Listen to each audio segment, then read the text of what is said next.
But I want to go to the New South Wales Emergency Services Minister, David Elliot. Now he joins us from his office. Thanks for joining us, David. Firstly, can you give us the latest briefing, the latest update that you've got of the situation on the ground in New South Wales?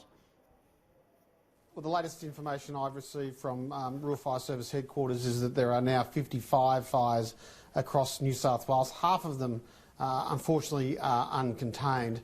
In the last hour, we've seen 3 fires go to emergency level around the north of the state at Hillville, Breddy and Torrington. And at emergency level, that means they become quite of a concern to Rural Fire Service. The latest we heard, of course, was that there were no new fires that had been ignited today. Which of the existing fires are of greatest concern when it comes to lives and property?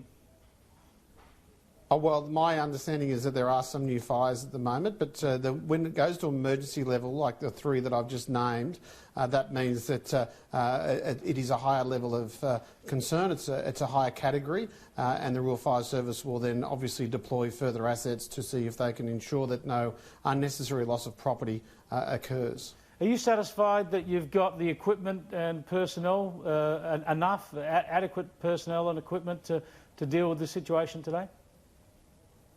Oh, Chris, we've got a record level of funding for emergency services here in New South Wales. We've just purchased, for the first time ever as a state, bought a 737 air tanker, which is dropping 15,000 litres of water to anywhere in the state within an hour. We've got 1,500 Rural Fire Service officers on the front line at the moment, another 1,500 ready to deploy. We've got firefighters coming from other states internationally. We have the best intelligence, as far as I'm concerned, when it comes to the predictability of where the fires will occur. So the answer is yes, I'm very happy. But the reality is, Chris, is that we don't have a fire truck at the end of every street, which means that we have to make sure the community is aware. They need to take responsibility for their own safety. And the state of emergency here in New South Wales means that it is a legal direction from any Rural Fire Service officer who instructs you to evacuate to do that.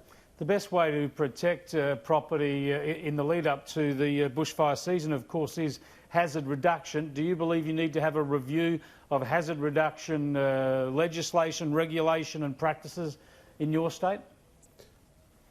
I don't think that there's a need for a review. We have done 196,000 hectares of mitigation over the course of the lead up to this season. Of course, we would always want more, but the reality is that the RFS is a volunteer agency, so it's not always easy to get the officers to do that.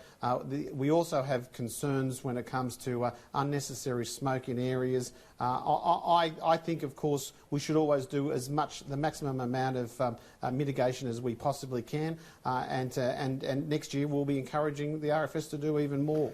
The driver here surely should be the safety imperative. We should be having hazard reduction burns everywhere, every season that experts say is desirable, rather than be restricted by the availability of personnel or indeed concerns about smoke.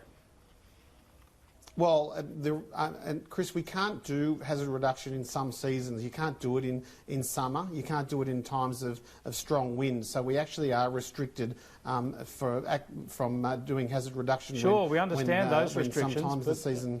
But surely the imperative must be to get the hazard reduction burns that are done when they can be done, in order to make property and communities safe.